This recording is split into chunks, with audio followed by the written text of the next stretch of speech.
নমস্কার বন্ধুরা, আজ আরেকটি রেসিপি নিয়ে চলে এলাম। আর এটা একদমই ঘরোয়া, আমরা যেভাবে চিকেন করি আজকে ঠিক সেভাবেই ঘরোয়াভাবে করলাম। তো বন্ধুরা, আমার এই রেসিপিটি যদি তোমাদের ভালো লেগে থাকে অবশ্যই লাইক কমেন্ট শেয়ার করে পাশে থাকবেন। আর যারা ইউটিউব থেকে দেখছেন অবশ্যই সাবস্ক্রাইব করে দেবেন, আর ফেসবুক থেকে হলে ফলো করে আমার পাশে থাকবেন। প্রথমে এখানে 500 গ্রাম চিকেন নিয়ে নিয়েছি। এখানে একটু নুন আর হলুদ মাখিয়ে আমি 1 ঘন্টা মতো রেখে দিয়েছিলাম। তোমরা হয়তো বলবে এটা আবার দেখানোর কি আছে, এই রেসিপি তো আমরা রোজই দেখতে পাই। কিন্তু অ্যাজ ইউজুয়াল আমাকে রোজই ভিডিও দিতে হবে, তাই আজকে যেহেতু অন্য রান্না আর কিছু করতে পারিনি তাই এটাই আমাকে পোস্ট করতে হবে। আর এখানে আমি নিয়ে নিয়েছি কয়েকটা আলু, 2 টুকরো করে কেটে নিয়েছি, একটু লবণ দিয়ে দিলাম, দিয়ে এটাকে খুব ভালো করে এবারে ভেজে নেব।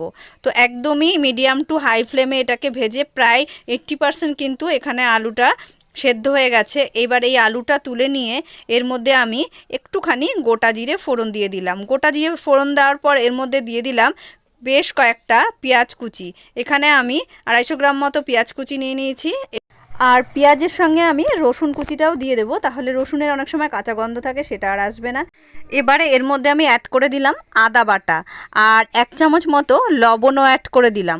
তারপর দিয়ে দিলাম এর মধ্যে 1 চামচ হলুদ গুঁড়ো দিয়ে বেশ কিছুক্ষণ নেড়েচেড়ে নিয়ে এর মধ্যে আবার 1 চামচ মতো জিরে গুঁড়োও অ্যাড করে দিলাম। জিরে গুঁড়ো অ্যাড করে আর 1 চামচ এর মধ্যে লঙ্কা গুঁড়োও অ্যাড করে দিলাম। খুব বেশি ঝাল দেব না, কারণ আমি এর মধ্যে কয়েক টুকরো কাঁচা লঙ্কাও অ্যাড করব, ওই জন্য এখন বেশি ঝাল দিলাম না। তো দেখো এটার কালারটা চেঞ্জ হয়ে গেছে আর পেঁয়াজটাও বেশ ভালোভাবে ভাজা হয়ে গেছে। এবারে কিন্তু সেই ম্যারিনেট করে রাখা চিকেনটাকে এর মধ্যে দিয়ে দিলাম।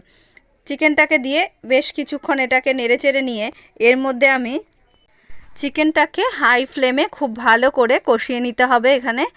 তো কষাতে কষাতে যখন এটা খুব ভালোভাবে গরম হয়ে উঠবে তখন কয়েকটা কাঁচা লঙ্কা দিয়ে এর মধ্যে আমি এটাকে কয়েক মিনিটের জন্য ঢেকে দেব। তো ঢাকনা তুলেই দেখছি খুব সুন্দর কালার হয়ে গেছে।